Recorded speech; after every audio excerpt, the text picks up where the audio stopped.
Né à l'obéissance de la foi que nous allons partager ensemble. Même si ça peut prendre 15 minutes, ça va être bien. Si Dieu le veut, ça va être peut-être 20 minutes. Trop parler, ce n'est pas ce qui fait la différence. Mais c'est quand Dieu parle, quand l'Esprit parle. Alléluia. Amen. Amené à l'obéissance de la foi. Nous sommes dans Romains, chapitre 1, verset 1, verset 7 d'abord. La Bible dit, Paul, serviteur de Jésus-Christ, appelé à être apôtre, mis à part pour annoncer l'évangile de Dieu qui avait été promis auparavant de la part de Dieu par ses prophètes dans les Saintes Écritures, et qui concerne son fils né de la postérité de David selon la chair, et déclaré fils de Dieu avec puissance selon l'esprit de sainteté par sa résurrection d'entre les morts. Jésus-Christ notre Seigneur. Et le verset clé, c'est le verset 5. Il dit, par qui nous avons reçu la grâce et l'apostolat. Il parle de lui, ou des ministères, pour amener en son nom à l'obéissance de la foi tous les païens, parmi lesquels vous êtes aussi, vous qui avez été appelés par Jésus-Christ. À tous ceux qui à Rome sont bien-aimés de Dieu, appelés à être saints, que la grâce et la paix vous soient données de la part de Dieu, notre Père, et du Seigneur Jésus-Christ. Amen. Alléluia. Amen. Est-ce que tu peux donner un bon amen? Amen. Amen. Amen. Amen. Le verset 5 dit, par qui nous avons reçu la grâce et l'apostolat pour amener en son nom à l'obéissance de la foi tous les païens. Donc, si Dieu est venu te chercher, me chercher, là où nous étions, dans les ténèbres, dans les liens de famille, dans les vaines manières de vivre qu'on avait héritées de nos parents, c'est pour nous amener à l'obéissance de la foi. Amen. Nous amener à l'obéissance de la foi. Prenons Éphésiens chapitre 4. Paul dit, en Jésus, nous, en parlant des ministères, nous avons reçu la grâce de le servir, d'être appelé ministre, apôtre, prophète, évangéliste, pasteur, docteur, etc., comme on dit en français. Et le but de notre ministère, de notre appel, de notre service pour le Seigneur, c'est d'amener les hommes à obéir à la foi. La foi. Suivons très bien. C'est aussi simple, l'évangile. Paul va dire aux Corinthiens que je crains que de même que le serpent séduisit Ève par sa ruse, je crains que vos pensées ne se corrompent et ne se détournent de la simplicité de l'évangile. Frère, l'évangile est simple. L'évangile est tellement simple. Tellement qu'il est simple que beaucoup de gens se trompent. Beaucoup de gens passent à côté. Mais l'évangile est trop simple. Il est plus simple que toutes les théories et les théorèmes et les cours que nous recevons à l'école. L'évangile est tellement simple. C'est parce qu'il est tellement simple que nous passons souvent à côté. Mais je crois que ce soir, et c'est ma prière en tout cas, que le Saint-Esprit nous fasse grâce, qu'il insiste sur ce point dans notre esprit, qu'il illumine les yeux de nos cœurs et qu'il nous amène à réaliser l'évangile, à réaliser l'amour de Dieu, la grâce de Dieu. Donc, nous avons reçu la grâce et l'apostolat pour amener les hommes, on va dire les païens, donc on va dire les hommes en général, à l'obéissance de la foi. L'obéissance. On n'a pas dit à les amener seulement à la foi, non. Mais par notre message, c'est que Dieu, au travers de nos paroles, ou au travers de la parole de Dieu, inspiré par son esprit, poussé par son esprit en nous, Dieu donne la foi aux hommes et qui les amène à obéir. Alléluia. Amen. Prenons Éphésiens chapitre 4. Éphésiens 4, le verset 11 à 16. Éphésiens 4, 11 à 16 nous dit ceci.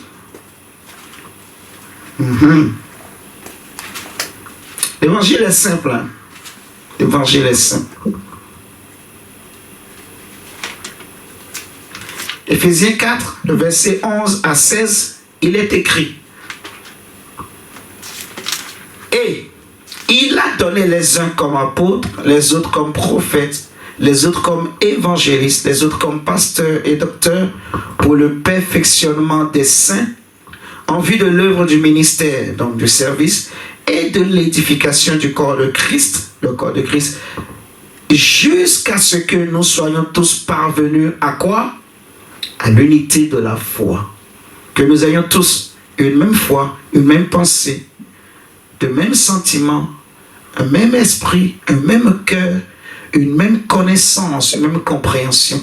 Et il va même encore détailler, après l'unité de la foi, il va dire, et de la connaissance du Fils de Dieu.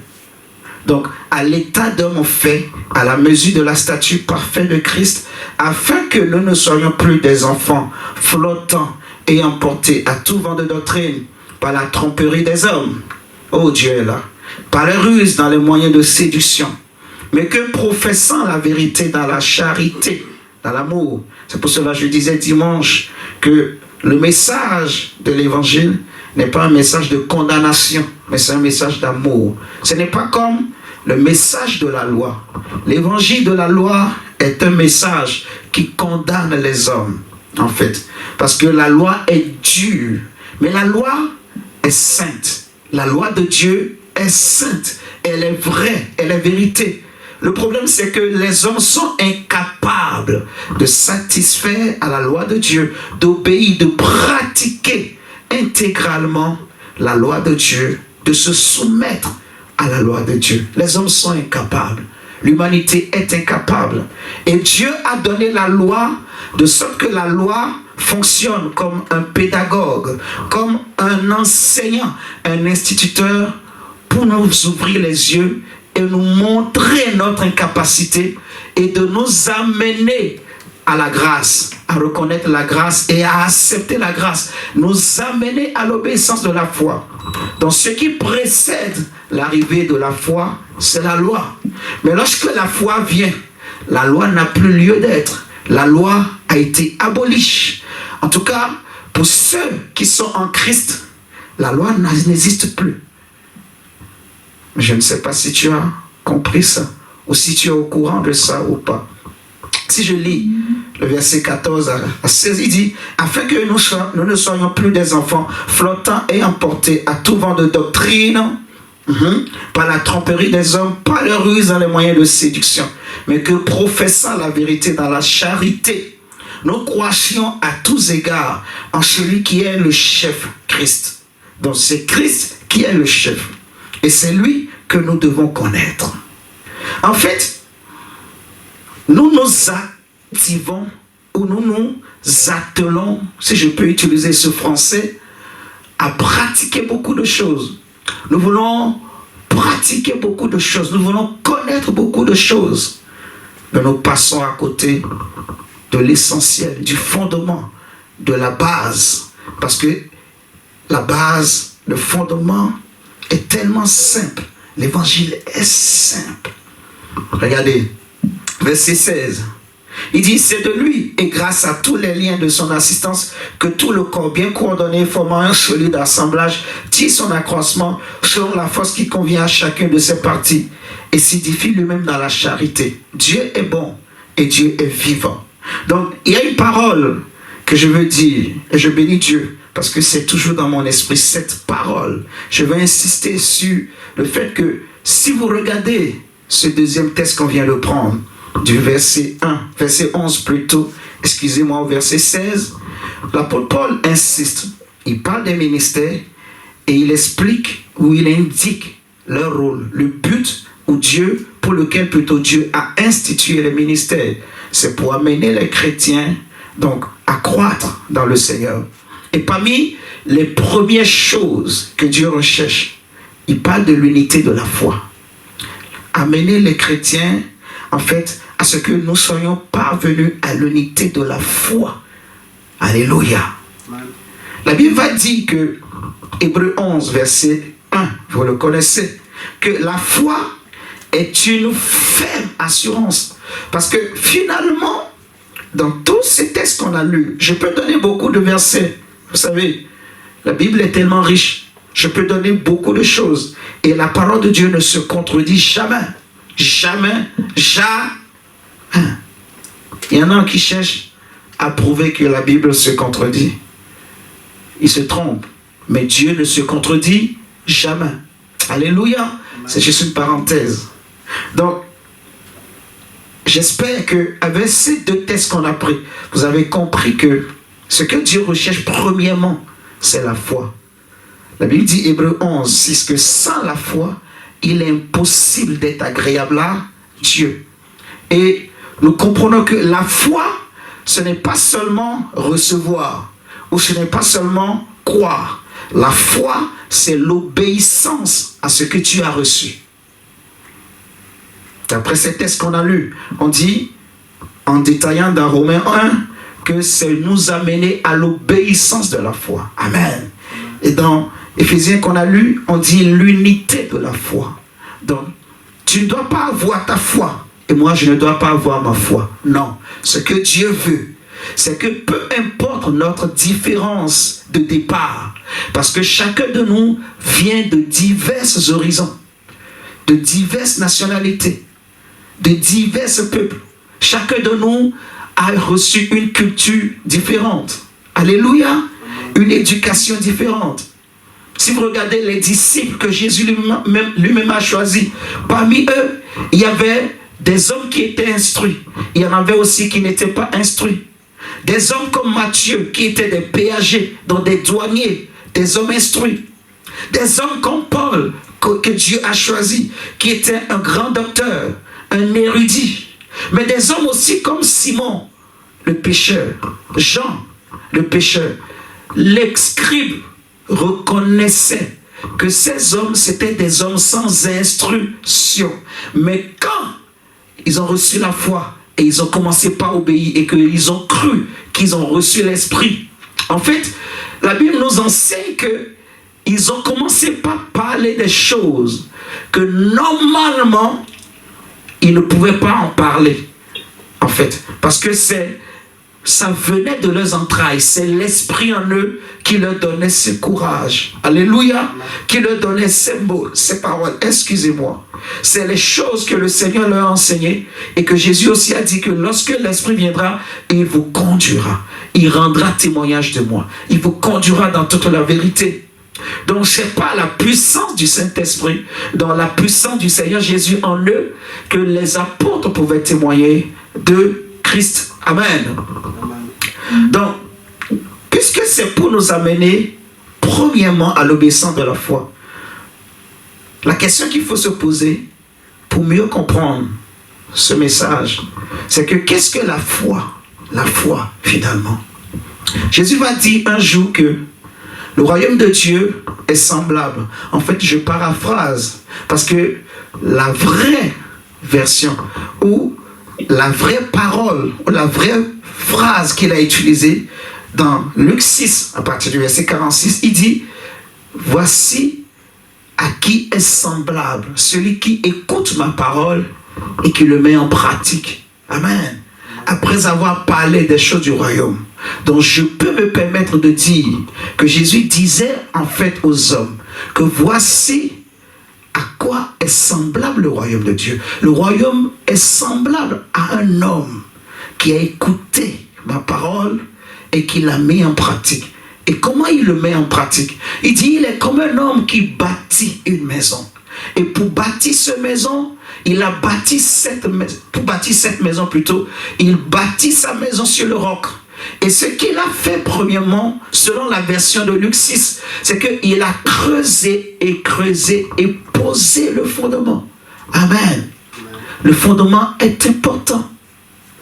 Si le fondement n'est pas posé, si le fondement est raté, si la fondation est ratée, eh bien la maison, malgré sa taille et sa beauté, elle sera ébranlée.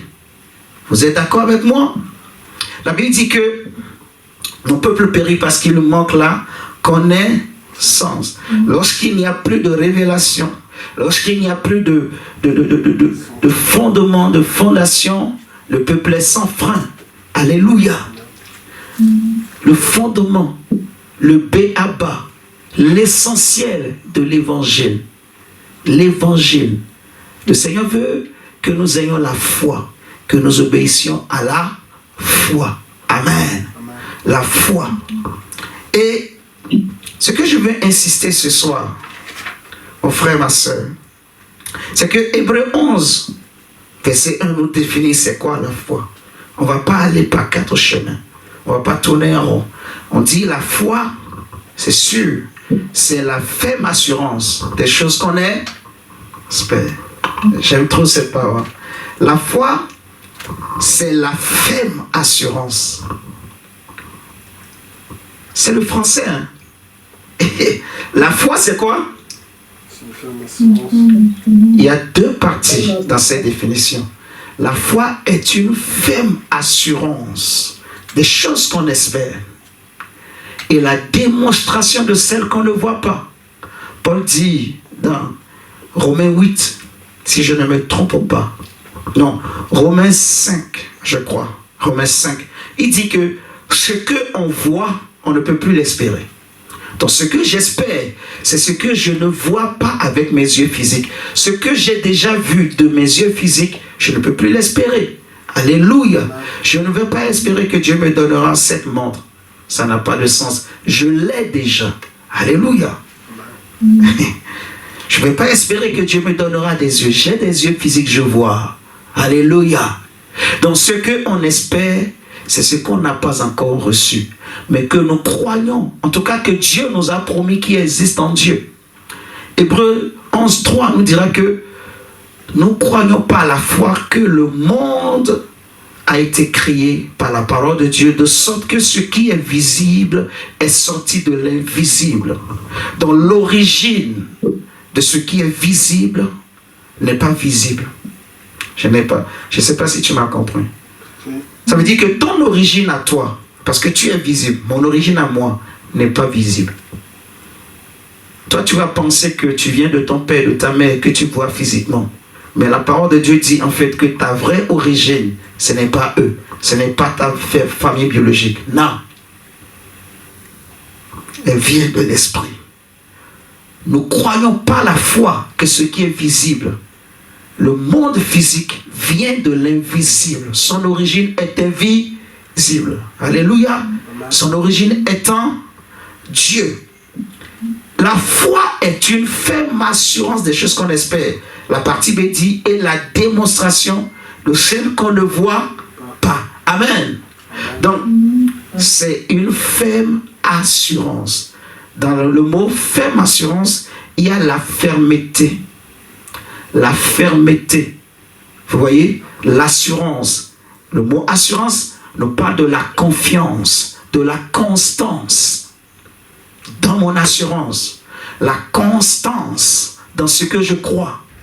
On dit la fermeté. Dans Daniel chapitre 11. Ah Seigneur. Daniel 11, 32. C'est des versets que vous devez connaître. Regardons Daniel 11, 32. Daniel 11, 32. Il est écrit quoi? En parlant de la fermeté.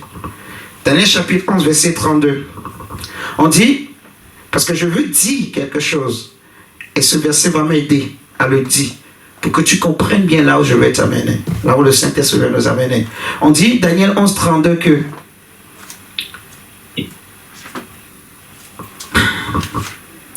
Daniel chapitre 11, verset 32. Il ne séduira pas de flatterie les traits de l'alliance, mais ceux du peuple qui connaîtront leur Dieu agiront comment? Avec fermeté. On a dit la foi, c'est la fermeté de la constance de ce à quoi j'ai cru. J'ai paraphrasé en disant que c'est la ferme assurance des choses que j'espère. Les choses auxquelles j'ai cru, c'est les choses que j'espère en Christ. C'est les choses que Dieu m'a dites. En fait, si nous regardons bien cette définition de Hébreux 11, verset 1, nous tous nous sommes passés à côté. Plusieurs d'entre nous sommes passés à côté. Nous pouvons nous-mêmes, si nous sommes sincères, avouer que nous n'avons pas la foi. Je ne sais pas si je parle à quelqu'un. Je ne sais pas si vous comprenez. La Bible dit que l'évangile est simple. Donc, soit c'est moi qui complique l'évangile. Quand je dis moi, y compris toi aussi. Vous voyez? C'est le moi, c'est nous-mêmes qui compliquons la marche avec Dieu. Tout simplement parce que on n'a pas pris le temps de recevoir cette fermeté, de bien faire asseoir le fondement. Il y a un fondement à recevoir pour poser de nouvelles briques. Quand tu veux bâtir une maison, si la brique qui est en bas, qui doit soutenir celles qui vont être en haut, n'est pas posée, la maison va tomber. Alléluia. On nous dit que ceux du peuple qui connaîtront leur Dieu agiront avec fermeté. Alléluia. Donc la fermeté finalement c'est quoi? C'est un caractère. Parce qu'ils agissent avec fermeté. Ils ont un caractère. Ceux qui connaissent Dieu, ceux qui connaissent Christ, ceux qui connaissent c'est quoi la foi, ceux qui connaissent c'est quoi l'évangile, ceux qui connaissent c'est quoi l'œuvre de la croix, qu'est-ce que Jésus a fait pour moi, ils agissent avec fermeté. Ils ont un caractère. Ce qu'ils pensent, ils ne changent pas. Ils ne sont pas des gens qui sont emportés à tout vent de doctrine. Non, ils sont fermes dans ce à quoi ils ont cru. Ils ont un caractère. Ésaïe 26, verset 3. Prenons Ésaïe. Ésaïe 26, verset 3 nous dit ceci. À celui qui est ferme dans ses sentiments, tu assures la paix. Tu donnes la paix. Ésaïe 26, verset 3. Et Ésaïe 30 également, nous allons prendre. Ésaïe 26, verset 3 dit, à celui qui est ferme dans ses sentiments, tu assures la paix. La paix. À celui qui est ferme. Donc, celui qui est ferme, c'est celui qui connaît Dieu. Tu ne peux pas avoir le caractère là, de la foi si tu n'as pas compris réellement c'est quoi l'évangile. Il faut qu'on soit sincère avec nous-mêmes.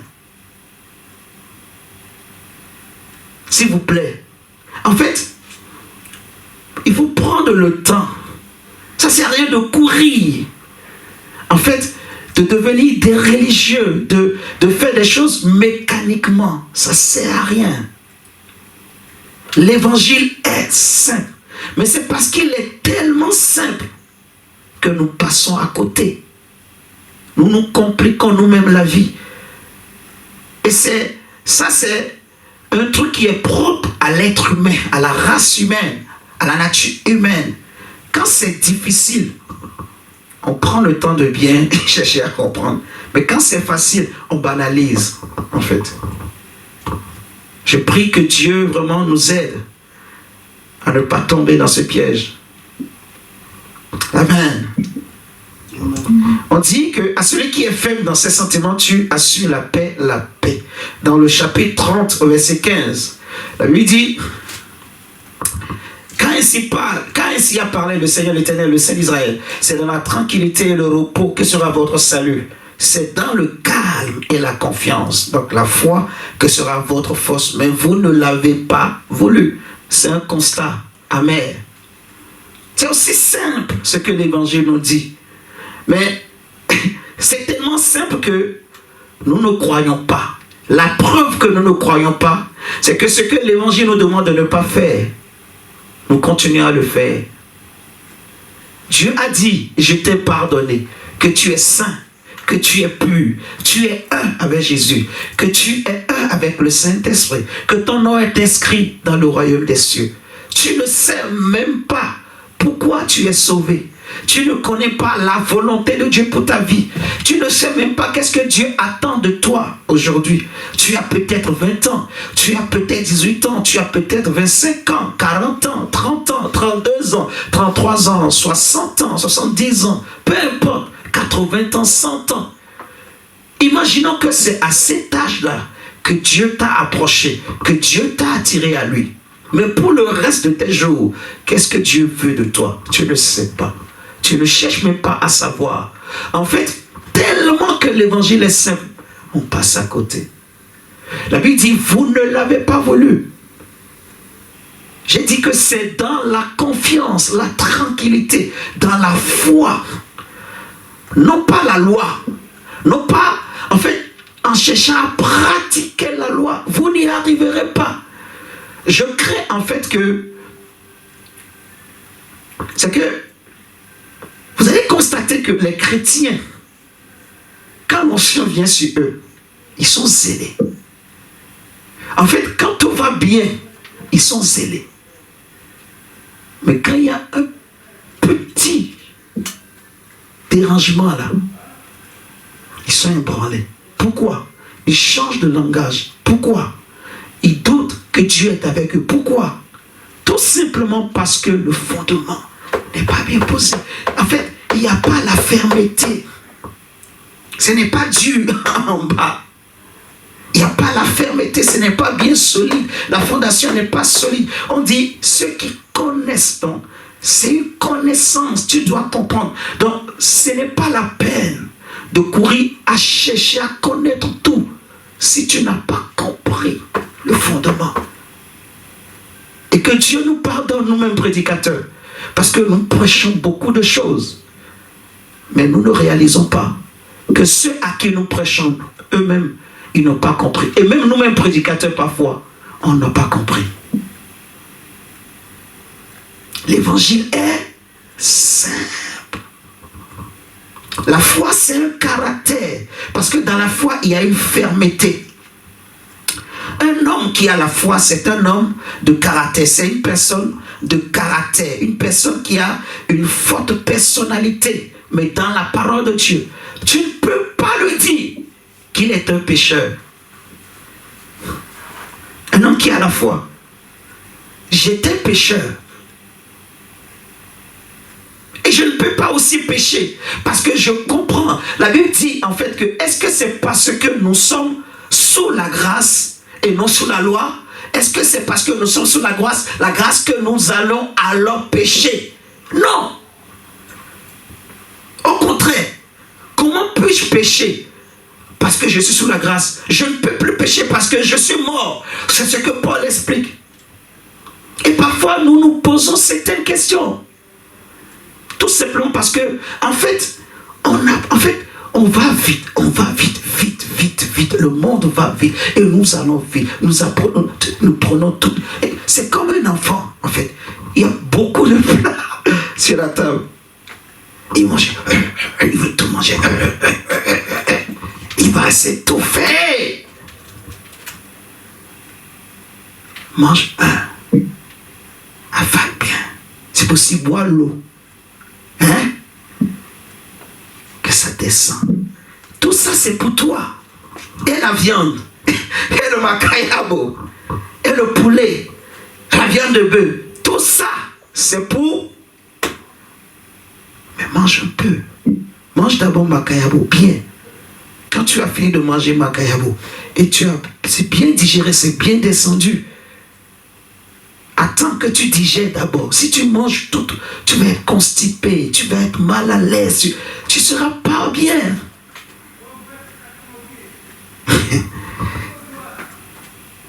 Un homme qui a la foi, c'est un homme qui a le caractère, qui a des valeurs. Et ces valeurs, c'est ce que Jésus a fait pour nous.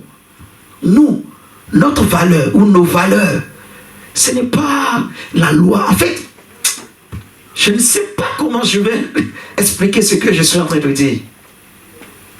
Mais nous nous compliquons la vie pour rien. Amen. Dimanche passé, ou le week-end là, où le Saint-Esprit me faisait comprendre. C'est ça en fait le problème. Le fondement. C'est d'abord ça, le fondement. Le caractère de la foi. Un homme qui a la foi, il connaît. On a dit que ceux qui connaîtront leur Dieu, c'est eux qui auront la fermeté. Tu ne peux pas être ferme si tu ne connais pas Dieu. Si tu ne connais pas Christ. Si tu ne connais pas, en fait, ce que Jésus a fait pour toi. Je donne un exemple. Tu veux être ferme dans la foi. Si tu ne connais pas c'est quoi la foi, tu ne seras pas ferme. C'est pas possible. Tu ne peux pas être ferme. Pourquoi tu pêches? C'est que tu n'as pas connu Christ. On l'a vu dimanche.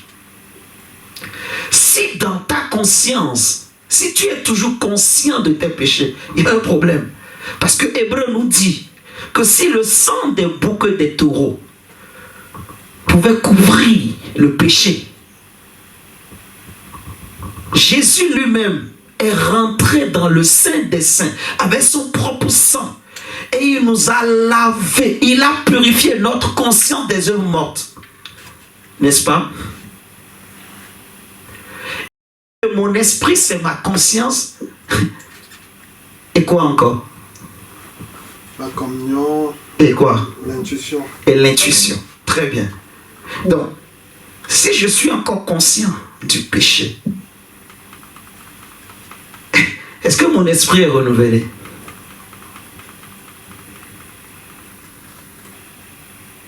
Non, vous répondez. Soyons sincères. Je suis encore conscient du péché. C'est ma chair. C'est parce que, en fait, ce que je connais là, je n'ai pas travaillé pour que ça soit bien assis, que ça devienne un caractère. On dit c'est ceux qui connaissent, qui ont la fermeté. Oh my God. Il n'y a pas de tâtonnement. Vous savez, c'est quand on ne connaît pas qu'on tâtonne. Soit tu sais, et tu sais, et tu sais, et tu sais. Tu connais, et tu connais. Tu sais ce que tu dis, et tu sais ce que tu veux. Si tu sais ce que tu dis et ce que tu veux, tu vas agir avec fermeté. Si tu sais. Vous voyez? C'est l'ignorance qui nous amène à agir avec tâtonnement. Soit tu sais, et tu sais, et tu sais, et tu sais, ou tu sais rien. Si tu connais, c'est que tu connais. Alors tu ne peux pas être ébranlé. Tu vas rester ferme. Alléluia. Si tu connais, tu as bien compris. C'est clair dans ta conscience. C'est tellement clair comme le blanc et le noir.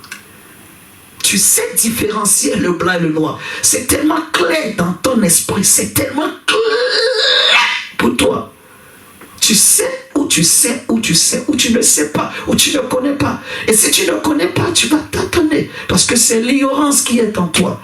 Mais quand tu connais, et que tu connais, et tu connais, et tu connais encore, c'est-à-dire tu as creusé, et creusé. Ah. Si tu connais, et tu connais, et si tu connais, et si tu connais, tu es ferme. On ne peut pas venir mettre une autre connaissance en toi. C'est impossible. Jésus dit aux Juifs, qui de vous peut me convaincre de péché? Je ne sais pas si vous comprenez. Ça ne veut pas dire aussi que ça n'arrive pas qu'on trébuche. Je ne sais pas si vous comprenez. Ce que je suis en train de dire, ce n'est pas que, voilà, ça n'arrive pas que tu ne vas pas trébucher. Ça n'arrive pas que, je ne sais pas quel exemple je vais donner. Mais c'est que si tu es tellement conscient du péché, tu es tellement conscient des démons, tu es tellement conscient de la sorcellerie. Tu es tellement conscient de l'échec. Tu es tellement conscient de tes défauts. Tu es tellement conscient de tes problèmes. Tu es tellement conscient de tes limites. Finalement, où est ton esprit? Parce que ton esprit, c'est ta conscience. Et pourquoi ta conscience est encore là-bas, dans les ténèbres? Parce que tout ça, c'est les choses des ténèbres. Mais Jésus t'a transporté. La Bible dit, il n'est pas venu couvrir. Parce que s'il est venu seulement couvrir, alors le souvenir du péché sera toujours là. Mais la Bible dit, il a effacé, il nous a purifiés. Il a effacé les actes dont les ordonnances nous condamnaient. Quand le diable prêchait la dernière fois, il faut croire, c'était ça le thème. Hein? Il faut croire. J'étais content. Mais je ne sais pas pourquoi vers la fin, mon cœur était triste. Et le Seigneur me disait dans mon cœur, en fait, que ce que je crains, c'est que tu vois, ce message qu'il avait apporté, ça amenait un zèle, ça amenait une joie, une force, un courage. Mais le Saint-Esprit me disait, ce que je crains, c'est que après ce temps-là, tout ce zèle-là, ça va encore se refroidir. Et pourquoi ça se refroidit? Tout simplement parce que ce n'est pas assis. En fait, on ne sait pas comment on peut croire. Parce que croire, ce n'est pas croire la loi. Croire en ce que Jésus a fait. Pas tes efforts. Tu ne peux pas pratiquer la loi. Tu ne peux pas te sanctifier. Ce n'est pas par les œuvres. Et ça, c'est ce que le diable ne veut pas. Il ne veut pas que tu connaisses, que tu comprennes que Jésus a déjà tout fait.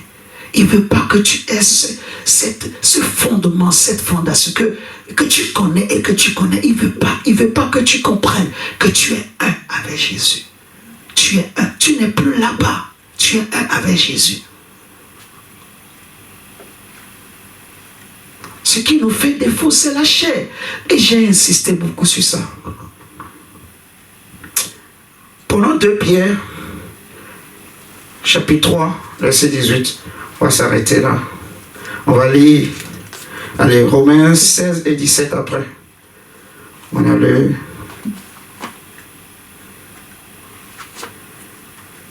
Deux Pierre 3, 18. Bon, prenons d'abord Romains. Commencez avant Pierre. Romains 1, verset 16 et 17. Et après, on va prendre 2 Pierre 3. C'est des choses qu'on connaît, hein? On connaît. Mais bon. Comme on connaît, mais on n'a pas compris. On a entendu. Mais Romains 1, verset 16 et 17 dit, car je n'ai point honte de l'évangile, c'est une puissance de Dieu pour le salut de quiconque croit, du juif premièrement, puis du grec. Parce qu'en lui est révélée la justice de Dieu par la foi et pour la foi. Selon qu'il est écrit, le juste vivra comment? Par la foi. Par la foi. La justice de Dieu pour la foi et par la foi. Selon qu'il est écrit, le juste vit par la foi et non par les œuvres. Non, le juste vit par la foi. Tu es justifié par la foi. La justice de la loi dit que c'est celui qui mettra en pratique ces choses qui sera juste.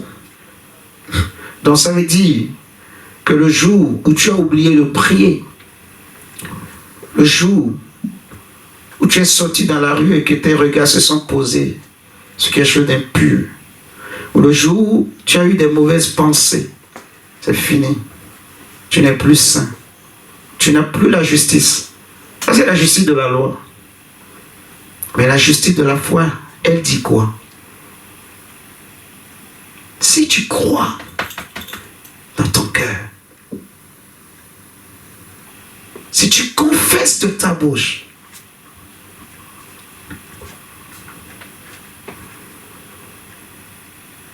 Paul va dire que la grâce du Seigneur Jésus, l'amour de Dieu le Père, 3 choses, et la communion du Saint-Esprit soit avec vous.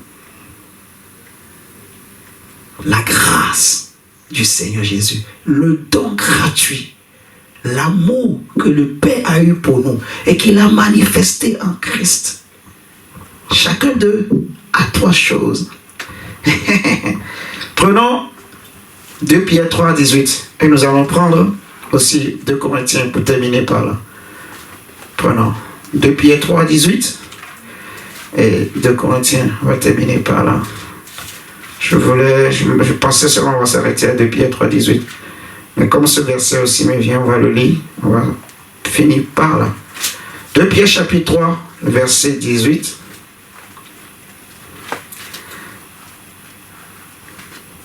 Il faudrait que Dieu nous fasse grâce, ma soeur. Amen. 2 Pierre chapitre 3, verset 18. Il dit, mais croissez où? Croissez dans l'église, c'est ça? Qu'est-ce qui est écrit dans ta Bible? Amen. Peut-être j'ai mal lu. Hein. Peut-être que c'est écrit croissez, je sais pas, dans l'église, dans les mariages, dans la sanctification, croissez, je sais pas. C'est écrit quoi? Grandissez. Dans quoi? Dans la grâce Hein? et dans la connaissance. Tu es sûr est-ce que c'est ce qui est écrit?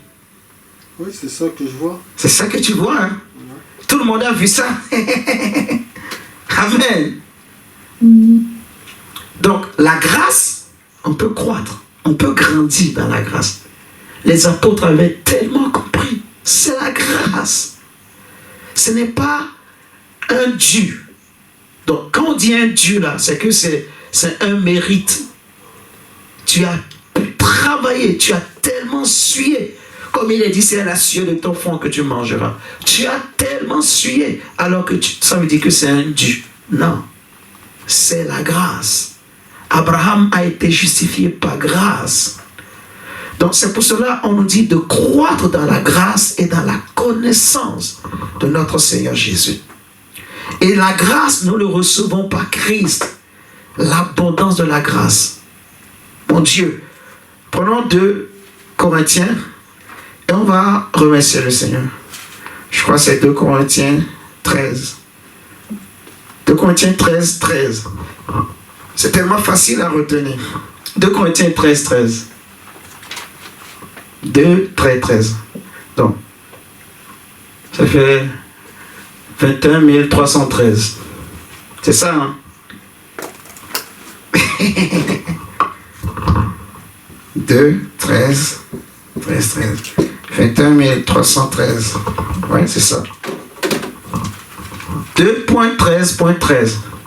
Position 2.13.13. GPS. Et ça amène pouf dans Corinthiens.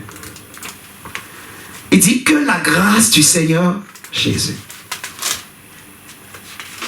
l'amour de Dieu, donc du Père, et la communion du Saint-Esprit soit avec vous tous.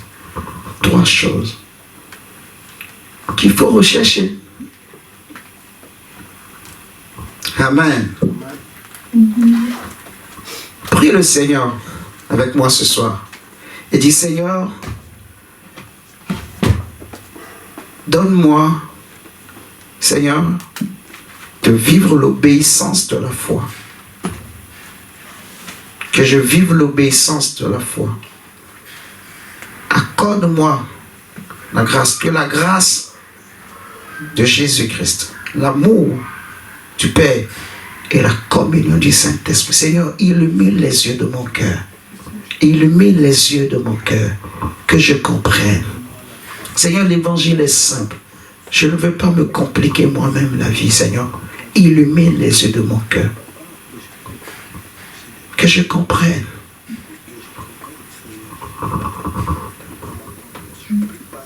Prie le Seigneur ainsi. Je prie au nom de Jésus que le Seigneur t'accorde cela. La grâce, l'amour du Père, qu'il inonde ton cœur. Que tu comprennes la grâce du Seigneur Jésus. Que tu comprennes l'amour de Dieu. Et que tu comprennes la communion du Saint-Esprit. Nous tous et moi-même. Que nous comprenions davantage la grâce qui est en Jésus-Christ. Que nous comprenions davantage l'amour que le Père a pour nous. Et que nous comprenions davantage la communion que le Saint-Esprit veut avoir avec nous. La communion de l'Esprit. Au nom de Jésus. Amen. Amen. Donc, soyez toujours joyeux. Quand on rentre dans ta maison, qu'on voit la joie. Quand tu sors dehors, qu'on voit la Joie. Amen. Amen. Ok, on a fait plus que 15 minutes. C'est Dieu qui l'a voulu. Que Dieu vous bénisse.